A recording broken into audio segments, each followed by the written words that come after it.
एक मित्र ने पूछा है, मैं कौन हूँ? इस प्रश्न का उत्तर क्या हर व्यक्ति का अपना अपना अलग अलग होता है? जी नहीं, इसका कोई उत्तर ही नहीं होता। सब निरुत्तर रह जाते हैं। वह निरुत्तर रह जाना वह एक सा होता है। जब आप खोजने चलेंगे मैं कौन हूँ, ऐसा कोई भी मैं आपको कहीं नहीं मिलेगा, आज तक किसी को नहीं मिला।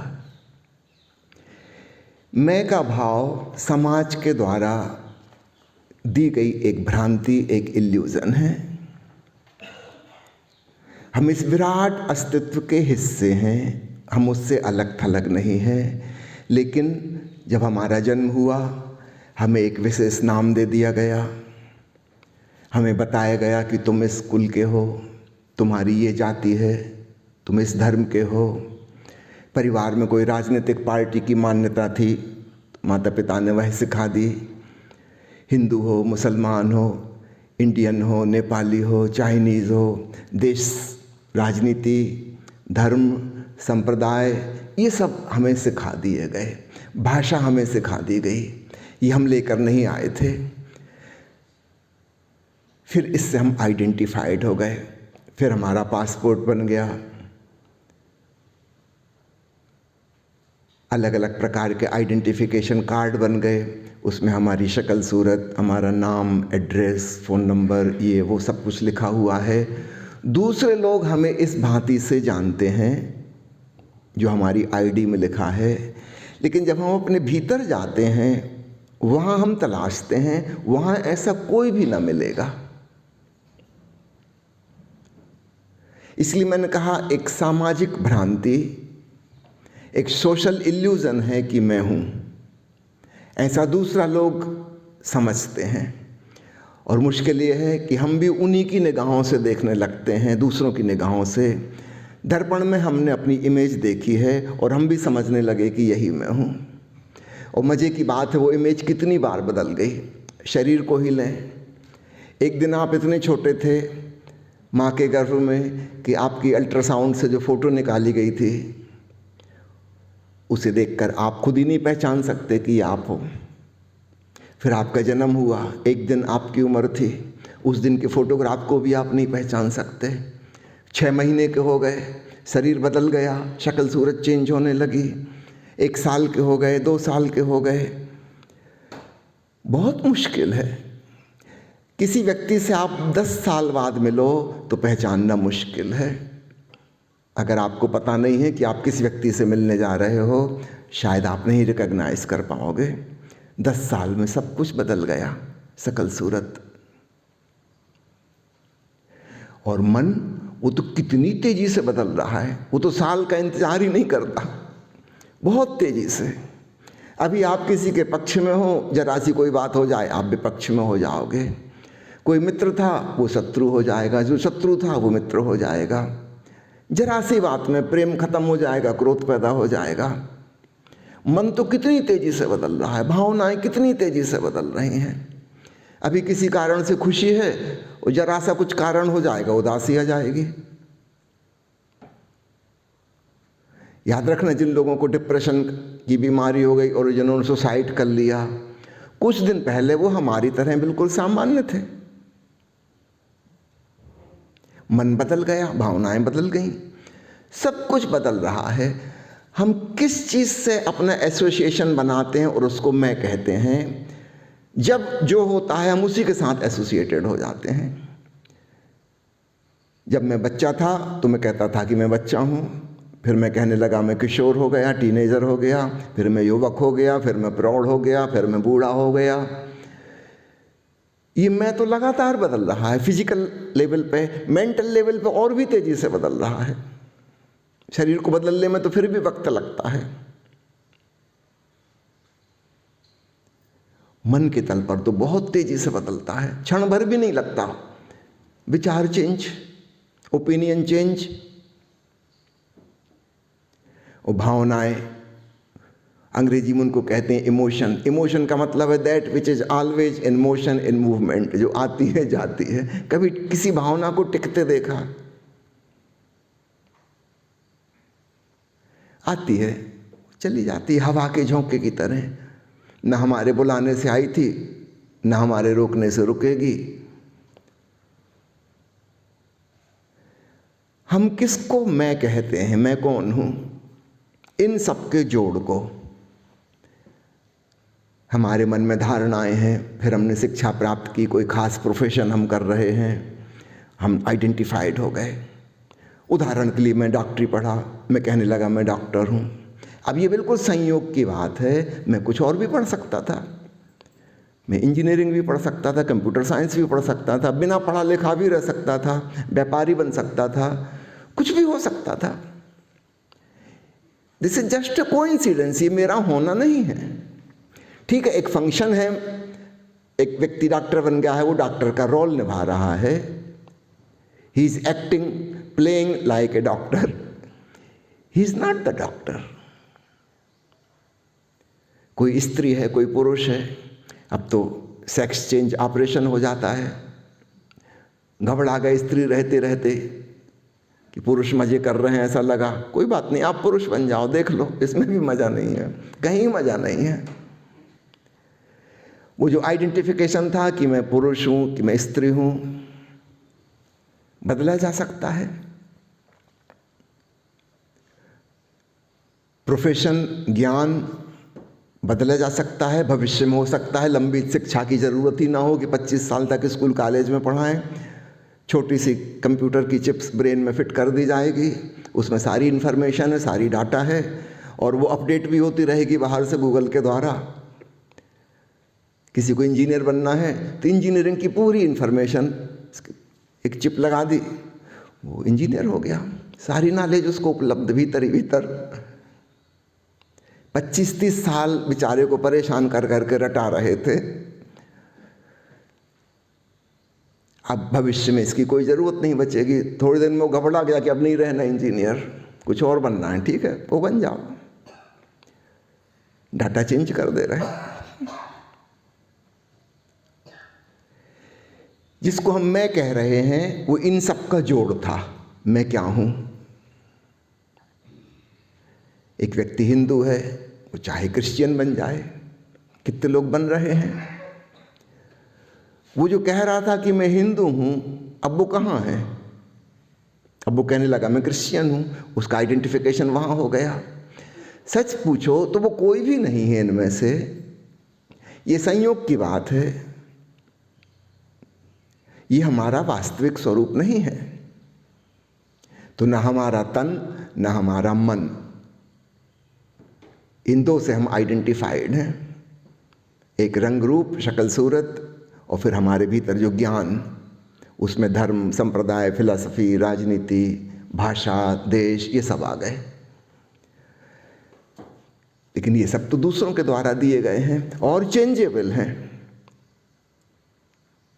अभी कल ही एक मित्र आए थे, उनके फादर कनाडा में हैं, उनको कुछ तकलीफ है, उनको सहयोग की ज़रूरत है व्यवसाय में, अब वो जा रहे हैं कनाडा, अब वो कनाडा वासी हो जाएंगे। अभी तक समझ रहे थे कि मैं नेपाली हूँ, 1 साल बाद वो कहने लगेंगे मैं कैनेडियन हूँ। यहाँ आएंगे तो परदेसी की तरह आएंगे, वीज़ा लेके आएंगे। मैं कौन हूँ? नहीं, मैं इनमें से कोई भी नहीं हूँ। ये संयोग की बात है, ऐसी समाज व्यवस्था है, ऐसी राष्ट्र व्यवस्था है, ये मेरा होना नहीं है। जब हम अपने होने की खोज में जाते हैं तब एक बड़ी मज़ेदार चीज़ पता चलती है। जैसे जैसे ये प्रश्न प्रगाढ़ हो जाता है, जिज्ञासा, खोज, और अपना ऑब्जर्वेशन शुरू करते हैं हम, तो हम पाते हैं कि हम तन मन से परे कुछ और ही हैं जिसको हम कोई नाम नहीं दे सकते। कुछ है लेकिन उसका कोई नाम नहीं है। आई डू एग्जिस्ट, लेकिन बाहर हम जो चीज़ें जानते हैं उनसे कुछ उपमा और उसका लेना देना नहीं है। भीतर एक वास्ट स्काई जैसा है, विराट आकाश, चैतन्यमय आकाश, उसमें नाद गूंज रहा है, वह नूर से ओतप्रोत है। रहस्यमयी जीवन शक्ति, डिवाइन लाइफ एनर्जी उसमें है, लेकिन वो क्या है कुछ कह नहीं सकते। वह नाम रहित है क्योंकि वहां कोई अन्न नहीं है। तो पहले पहले लगता है कि मैं ये हूं जो मैं जान रहा हूं भीतर, फिर बाद में समझ में आता है कि यहां कोई दूसरा है ही नहीं। तो इसको फिर मैं कहने का भी क्या लाभ। मैं तो तभी तक संभव है जब दूसरा भी कोई हो, तीसरा भी कोई हो, चौथा भी कोई हो। समझो कि दुनिया में अगर थर्ड वर्ल्ड वार हो जाए और सिर्फ आप अकेले जिंदा बचें, एक इंसान, बाकी कोई ना हो, सब खत्म हो जाएं, आपको अपना नाम कितने दिन याद रहेगा? साल 2 साल में आप भूल जाएंगे, क्योंकि आपको उस नाम लेके कोई पुकारता ही नहीं, कोई है ही नहीं दूसरा। आपकी जमीन कौन सी होगी? कोई सी नहीं, पूरी पृथ्वी आपकी है, कोई दूसरा है ही नहीं, कहीं कोई बाउंड्री नहीं है, कहीं देश की कोई सीमा होगी। जमीन पे तो कहीं रेखाएं खींची नहीं थी, वो तो आदमियों ने कागज में खींची थी, नक्शे में। जमीन में तो कहीं कोई विभाजन है नहीं। धीरे धीरे धीरे आप भूल जाओगे, जैसा लोग आपको समझते थे उसकी कोई ज़रूरत ही नहीं बची। धीरे धीरे भाषा भी भूल जाओगे। 10 साल के बाद आपको कोई भाषा नहीं आएगी। 10 साल से यूज ही नहीं किया उसका, मन ही मन भी नहीं किया, कोई ज़रूरत ही नहीं।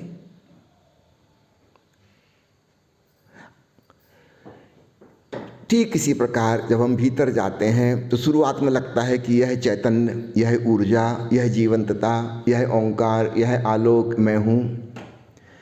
बाद में धीरे धीरे पता चलता है कि यहाँ मैं जैसी कोई चीज़ नहीं है, क्योंकि दूसरा कोई है ही नहीं।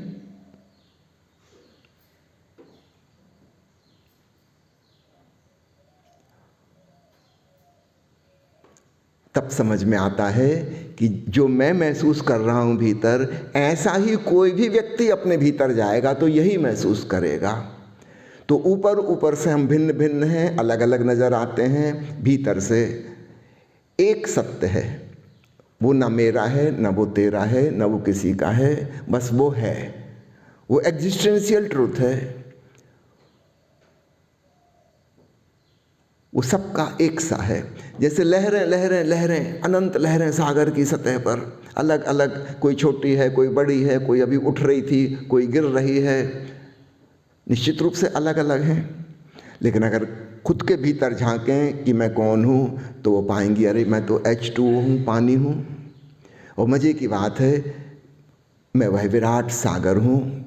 फिर वहाँ मैं कहने की क्या ज़रूरत, क्योंकि वही सागर तो सब लहरों में है। तो फिर ना कोई मैं है, ना कोई तू है, एक अनन्यता का बोध,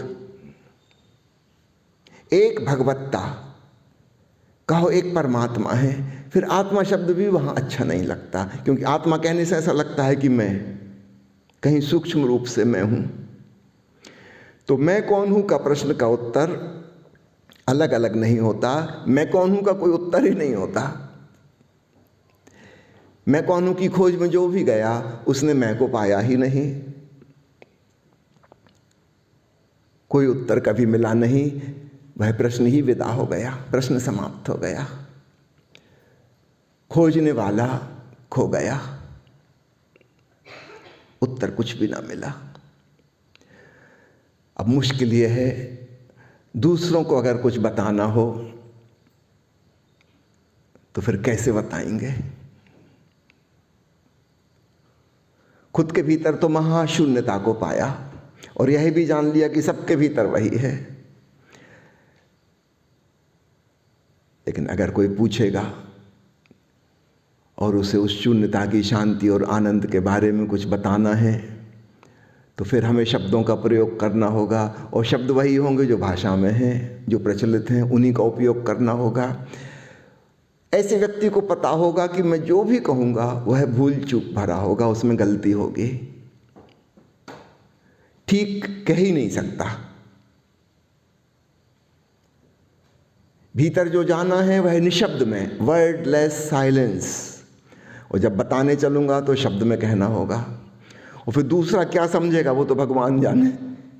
मुझे खुद ही पता है कि मैं गलत बोल रहा हूँ, कहना नहीं चाहिए, ये सही नहीं है। और जब दूसरा समझेगा वो तो अपने ढंग से समझेगा, उसका बैकग्राउंड बिल्कुल अलग है, वो उसका क्या अर्थ निकालेगा, बड़ा मुश्किल है। तो धीरे धीरे बात बदलती चली जाती है।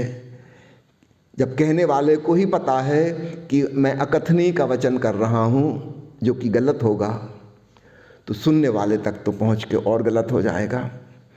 फिर वो सुनने वाला उसको रिकॉर्ड कर लेगा, लिख लेगा, किताब बना लेगा, और पीढ़ी दर पीढ़ी तक किताबें पढ़ी जाएंगी और सब अर्थ का अनर्थ हो जाएगा, कुछ भी उसमें नहीं बचेगा सार्थक। इस प्रकार सारे शास्त्र व्यर्थ हो जाते हैं। जब तक आमने सामने किसी से कहे थे तब तक थोड़ी सी पॉसिबिलिटी थी, संभावना थी कि 10 लोग सुनेंगे तो शायद एक कुछ झलक पा जाए। बाद में तो और संभावना कम और कम होती चली जाएगी।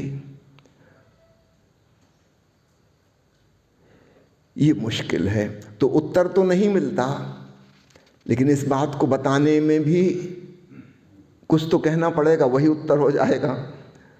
और दूसरा उसको पकड़ लेगा, अब वो पता नहीं क्या पकड़ेगा उसमें से। भूल के ऊपर और भूल और ज़्यादा भूल होती चली जाती है। ऐसा ही हमेशा हुआ है, ऐसा ही आज हो रहा है, ऐसा ही भविष्य में होगा। उस अकथनीय अवर्णनीय अनुभव को हम कहने का कोई भी उपाय करें, चूक हो जाएगी। कुछ लोग चुप रह गए, उन्होंने कहा कि हम ये भूल चूक नहीं करेंगे, हम तो बिल्कुल ऑथेंटिक प्रामाणिक। तो फिर उनको मौन रह जाना पड़ा। लेकिन उनकी मौन की अवस्था से भी किसी को कोई लाभ नहीं हुआ। मौन को कौन समझेगा? यद्यपि बिल्कुल सत्यवादी थे, वो प्रामाणिक थे, ऑथेंटिक थे, लेकिन लाभ नहीं हुआ। कुछ लोग करुणावान थे, उनका कोई बात नहीं, हम थोड़ा सा झूठ बोलेंगे, थोड़ा सा गलत बोलेंगे, लेकिन कुछ शायद किसी तक पहुंच जाए। तो ऐसे करुणावान लोग बोधिसत्व हो जाते हैं। वे प्रयास करते हैं, बड़ी मेहनत करते हैं, यद्यपि चांस बहुत कम है कि वो जो कह रहे थे वो चीज़ पहुंच पाएगी, बहुत कम चांस। लेकिन फिर भी चुप रह जाने से तो बेहतर। जो चुप रह गए उन्हें अरहत कहते हैं। वो ज़्यादा ऑथेंटिक हैं, ज़्यादा सत्यवादी हैं, मगर करुणावान नहीं हैं। और जो बोधिसत्व हैं वे करुणावान हैं, वे सत्य का आग्रह नहीं करते, वे थोड़ा सा समझौता करने तैयार हैं, भूल चूक करने तैयार हैं, शायद किसी को कोई लाभ हो जाए, शायद। तो मैं कौन हूं का कोई उत्तर नहीं होता। फिर भी एक्सप्रेशन में, अभिव्यक्ति में भिन्नता रहती है।